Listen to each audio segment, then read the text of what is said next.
Intanto si delinea dopo il ballottaggio di ieri sia la nuova giunta di Miccichè che il volto del nuovo consiglio comunale di Agrigento.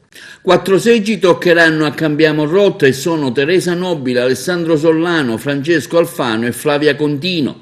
3 a Uniti per la Città, nelle persone di Marco Vullo, Angelo Vaccarello e Ilaria Settembrino. 3 vanno a Forza Italia, Simone Gramaglia, Carmelo Cantone e Giovanni Civiltà. 2 a Facciamo Squadra, Davide Cacciatore e Valentina Cirino.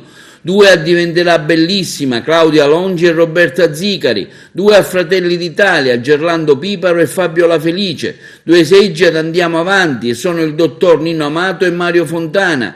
2 seggi a Buongiorno Agrigento, Pietro Vitellaro e Margherita Bruccoleri. 2 ad Agrigento Rinasce sono Nello Amel e Alessia Bongiovi. 1 per Onda, Pasquale Spataro, e l'altro a Calogero Firetto nella qualità di sindaco sconfitto.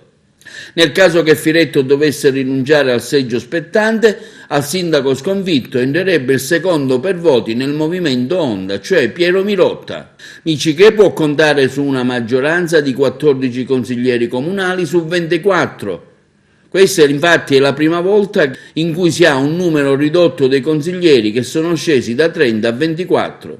Gli assessori nominati dalla giunta Miccichè sono Gianni Tuttolomondo, indicato da Diventerà Bellissima, il medico cardiologo Giovanni Vaccaro per la lista Cambiamo Rotta, Costantino Ciulla per Fratelli d'Italia, Gerlando Principato per Facciamo Squadra, indicati in seconda battuta, oltre già quelli designati in primo turno che sono il commercialista Aurelio Trupia, Marco Vullo, Uniti per la Città, Francesco Picarella, scelto direttamente dal primo cittadino, unica donna in amministrazione, la capolista di Vox Italia, Roberta Lala.